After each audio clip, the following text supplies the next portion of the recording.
صباح الخيرات والهنا والنعيم، اللهم صل وسلم وبارك على محمد. اللهم بردا وسلاما على فلسطين وآل فلسطين. اللهم اشف جرحاهم وارحم موتاهم وموتى المسلمين يا رب العالمين. بصوا بقى يا حبايب، احنا كنا عندنا مناسبة كده أسرية في اليوم ده، فكنت كده كده هعمل حلويات وهستعمل الفرن. فقلت بما اني هستعمل الفرن يبقى الغدا كمان في الفرن عشان الدنيا تبقى سهلة، مبقاش عندي كذا حاجة.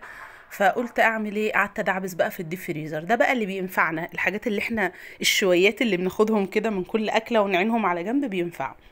لقيت عندي بصوا لفتين جلاش كده، يعني حالهم ما يسرش عدوى ولا حبيب. قلت والله لاخدهم اعمل بيهم. وكان عندي علبه في الفريزر فيها لحمه معصجه فاضله من يوم كنت بعمل فيه مكرونه بشاميل، خدتها برضو. وكان عندي ميكس ثلاثي من الجبن، ومعاها كان معاها زيتون اخضر. طلعتها برضو. وكان عندي جبنه فيتا، جبنه بقى بيضه، جبنه قديمه، اللي انت عايزاه استعمليه. الحشو ده بتاعك انت، ممكن تحشي بطاطس على فكره كمان. انا عندي بس بيعشقوا حشو الجبن، يعني انا عندي كالو الجلاش اللي معمول بالجبن، اكتر ما كانوا هو أصلاً ما شاء الله كلها اتاكلت يعني، بس عجبهم اكتر اللي بالجبن ده لانهم بيحبوا اللي بالجبن. مش معنى كده ان اللي باللحمه كان وحش، لا والله كان روعه. انا عن نفسي كلت باللحمه. زي ما انتم شايفين انا بجيب ورقتين جلاش من اللي هو زي ما اقول لكم كده هلكان وطالع عينه دوت، كان في الفريزر تقريبا من رمضان. اه والله مش ببالغ، كان من رمضان. آم، وبعمل ايه بقى، بفرك كده من غير ما ادهن ولا حاجه. حطيت الحشو بتاع اللحمه ولفيته، انا بعمل بوريك السريع اللي احنا بنعمله من غير عجن ولا اي حاجه. اللي بالجبن بقى فردت جبنه فيتا او زي ما اتفقنا جبنه دوبل كريم اللي عندك، وحطيت عليها من الميكس الثلاثي اللي هو متقطع معاه اصلا زيتون. يعني مش محتاجه احط معاه حاجه، حابه انتي تحطي معاه فلفل اخضر تحطي فلفل الوان. انا بقى زي ما بقول لكم انا كنت بسهل الدنيا على قد ما اقدر. لفيت كله رولات زي ما انتم شايفين كده. بفرد الجبنه، مش بفردها على ورقه الجلاش كلها لانها كانت هتغلبني يعني. بفرد بس في الجزء اللي انا هلف فيه، وبحط برضو مع الجبن، وبقفل من الجناب عشان الجبنه لما تخش الفرن وتسيح ما تنحرقش ولا حاجه. بس انتوا زي ما انتوا شايفين انا ما كنتش بدهن، انا دهنت الصينيه فقط لا غير بسمنه. فاعمل ايه بقى، مسيحه هنا ديت زبده فلاحي على سمنه على حاجه بسيطه زيت. الزيت ده بقى بيدي قرمشه كده من بره للجلاش بتاعي. وزي ما انتم شايفين انا غلبت في اليوم ده، غلبت بدور على الفرش بتاعتي، كنت جايبه فرش جديده للدهان وكده، قلبت الدنيا مش لاقياها. طلعت برضو من فات قديم وتاه بقى، رجعت للفرشه القديمه بتاعتي. دهنت كويس كده ودخلت ما بين الطبقات، وجبت كوبايه لبن حطيت معاها بيضايه وملح وفلفل، وابتديت اسقسق كده. المفروض كنت ادخلها الاول الفرن 10 دقايق زي ما انا متعوده وبعمل، وبعدين اطلعها اسقيها. بس زي ما بقول لكم انا اليوم ده كنت مضغوطه جدا، عايزه اخلص من الغدا عشان يبقى انا كده خلصت بند الغدا، وادخل بقى على الحلويات اللي انا هعملها. قطعته وسبته شويه تشرب، يعني انا سبته 10 دقايق كمان كده قبل ما ادخله الفرن، وبعدين دخلته الفرن طلع بقى الروعه اللي انتوا شايفينها دي. على فكره ما عملتش جنبه اي حاجه غير اني قطعت خيار، حطيت لهم خيار وحطيت طماطم وكده، وقعدنا وكلنا. وزي ما بقول لكم ده غدا سريع ليوم سريع، وحلو قوي الاكله للزنقات كمان. يعني عندك اي حد، عندك لفه جلاش وجالك اي حد فجاه وعندك حبه جبنه، طلعي خلطي على بعض واعملي، او اسلقي بطاطسيتين وقطعي معاهم فلفل قرن فلفل حامي واحشي بيه برضو، ولا حبه بقدونس، بيبقى روعه روعه روعه. بس خلاص، حبيت اوريكم البوريك بتاعي من جوه، بصوا عامل ازاي، مورق ومن بره مقرمش ومن جوه طري، روعه والله روعه. انتوا عارفين انا فاضل معايا من الجلاش ده كام ورقه، عملتهم بملح بسكر وقرفه، ورشيت عليهم في الاخر شربات. الحلو بتاعنا بقى، انا هعمل كيك الفروتي السريع. هنا حطيت في شفشق الخلاط، حطيت 3 بيضات، لا حطيت 4 بيضات لاني عامله مقدار صينيه مستطيله. حطيت 4 بيضات، وحطيت معاهم كيس الفروتي، وحطيت طبعا الفانيليا.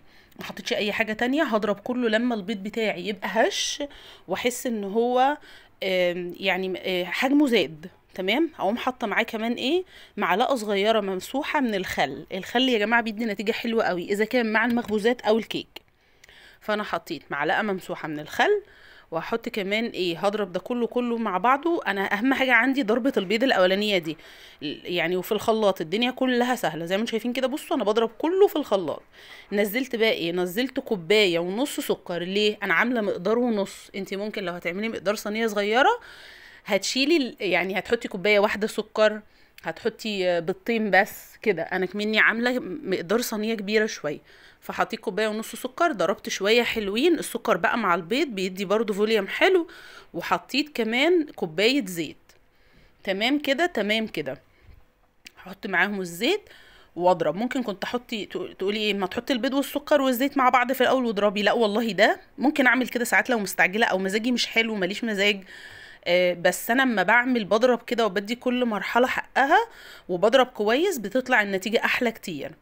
اهو بصوا ضربت دلوقتي ايه، ضربت نقول تاني البيض والزيت والفانيليا والفروتي، وانا لغايه دلوقتي ما حطيتش سوائل. تمام اهو نزلت الخليط بتاعي بعد ما ضربته، حطيته على الدقيق والبيكنج باودر ورشه الملح، وقمت حاطه كوبايه ميه مغليه. خد مني المقدار ده كوبايه ونص ميه مغليه. دي كيكه الميه المغليه، كيكه اقتصاديه بالميه المغليه والفروتي.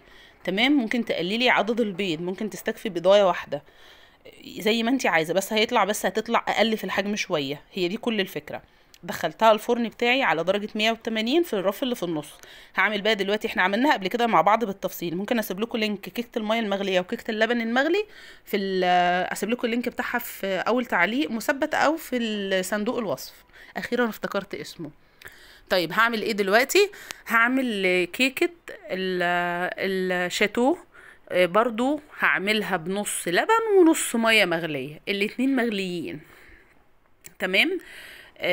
فهنا هعمل ايه، انا حطيت دلوقتي كوبايه سكر وحطيت معاها الكاكاو بتاعي، كاكاو حسب انتي بتحبي درجه اللون ايه. تمام كده. وحطيت معاهم فانيليا، وحطيت نص كوبايه لبن بارد، نص كوبايه لبن بارد. تمام كده.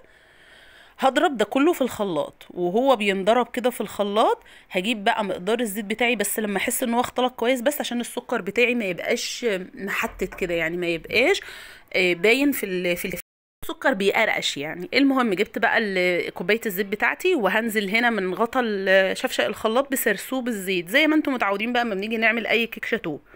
والخلاط شغال، الخلاط شغال دلوقتي، ونزلت الزيت بتاعي اهوت سرسوب، سيبه ينضرب شويه كده لما الاقي الخليط بتاعي ده تقل. احنا ما حطيناش لسه البيض، احنا حطينا ايه، حطينا السكر والكاكاو وفانيليا وحطينا الزيت دلوقتي، وحطينا نص كوبايه لبن عاديه مش سخنه. تمام. ضربت ده كله مع بعضه، وهشيل كوبايه من المقدار بتاع الشوكولاته دي، لان دي اللي هحطها على الكيكه بعد ما تطلع من الفرن. خلاص. فهحطها معاهم، هشيلها بس جنبي، مش هحطها في التلاجة ولا حاجه. زمان كنا بنحطها في الفريزر وكده، لا خالص خالص، انا هسيبها بره زي ما هي. تمام كده يا حلوين. تمام. خلاص. هشيلها بقى على جنب، وابتدي بقى احضر المواد الجافه بتاعتي. بس الاول هضرب مع بقيه المقدار اللي فاضل دوت. انا بصوا كنت كل ما اجي اكتفي اقول ايه، لا هاخد كمان شويه هزود كمان حب. المهم هضرب بقى مع بقيه المقدار اللي فاضل من الخليط بتاعي ده، ايه اللي هو خليط السكر والزيت واللبن والكاكاو. وهضرب بقى 3 بيضات، واحط كمان فانيليا، ايه ازود فانيليا ادام حطيت بيض. تمام. واحط كمان برضو معلقه خل صغيره ممسوح اهو. انا بحطها بالنظر كده، بس انا عارفه المقدار يعني. معلش بقى على الاصوات انتوا سامعينها، انا ايه بعمل شويه حاجات كده في الدولاب وانا بسجل لكم على الفيديو. المهم ضربته كله مع بعضه في الخلاط، وحضرت الدقيق بتاعي. مقدار الدقيق ايه، 2.5 كوباية دقيق، وعليهم كيس البيكنج باودر، وعليهم رشه الملح. تمام. بقلب ده كله على بعضه. وبعدين انا بقى بحب ازود لكيكه الشوكولاته نشا، فانا زودت هنا مع الخليط بتاعي اللي هو البودر، الخليط مش السائل، الخليط الجاف، زودت معاه 2 معلقة كبار نشا اهو. بصوا انا بوريكم نشا الذره، لو انتي مش حابه تحطي او مش عندك بلاش، بس صراحه بحس ان هو بيفرق جدا في مع كيكه الشوكولاته بالذات. المهم نزلت خلاص بعد ما قلبت المواد الجافه على بعضها، نزلت عليهم المواد السائله. احنا ما حطيناش كميه اللبن بتاعنا زي ما اتفقنا. هنا بقى انا عملت ايه، جبت نص كوبايه ميه مغليه على نص كوبايه لبن مغلي، وهزود بيهم المقدار. يبقى احنا حطينا في الاول نص ودلوقتي نص. انا مزوده بس الكميه عشان انا عامله كميه كيكه اكبر. تمام. بس هي الكيكايه عامه بتاخد كوبايه واحده لبن، نصها بارد في الاول ونصها مغلي في الاخر. قلبته كله على بعضه ونزلته في الصينيه بعد ما بططنتها، وكان فضل معايا حبه كيك ابيض وحبه كيك شوكولاته، حطيتهم في الصينيه اللي هي المفتوحه دي، يديني شكل الكيك الماربل. بصوا كيكه الماربل طلعت من ولا حاجه، يعني من حبه فضلوا من هنا وحبه فضلوا من هنا، عملت احلى كيكه ماربل. شوفوا شكلها عامل ازاي، روعه. كيكه الشوكولاته بقى مش عارفه كان عندها بقابيق كده مش عارفه اكملها، طالعه اعملها صراحه من الفرن، بس كانت حلوه روعه. هوريكم قوامها دلوقتي. كمان كيكه الفروتي الاقتصاديه بتاعتنا طلعت. بصوا، ولا احلى ولا اروع. ديت انا بقول لكم، دي السكينه لما كنت بختبرها هي استوت ولا لا، لاني مش عندي عصيان شيش طاووق. كنت عامله كمان كوكيز، بس انا عامله لكم قريب ومنزله لكم كوكيز الشوفان، ما رضيتش بقى انزله او اعمله معاكم بالتفصيل. حتى ما كانش عندي شوكليت شيبس، قطعت شوكولاته مطبخ عاديه وحطيتها عليه، طلع ولا احلى ولا اروع. بنتي كانت طالباه صراحه. فقلت بما اني كده كده مشغله الفرن هعمله. هو برضو يعتبر كوكيز اقتصادي، مش مكلف خالص بالمره. وبصوا بيبقى هش وناعم، بيبقى روعه وطعمه ولا احلى ولا اروع. طيب الكيك بتاعي ده انا هسيبه كده؟ لا طبعا، انا بحب الكيك الشوكولاته بالذات اسقيه، بيبقى عامل زي الجاتوه. بجيب بقى خله او عصايه شيش طاووق، بس انا قلت لكم انا مش عندي، او شوكه زي ما انا عملت كده، وابتدي اخرم الكيكه كده من كل الجهات. وانا كان عندي كمان كوبايه لبن عاديه، يعني مش سخنه ولا اي حاجه، ومش محلياها خالص خالص. انا اكتفيت بالسكر اللي في الكيكه والسكر بتاع الشوكولاته اللي هتتحط على الوش.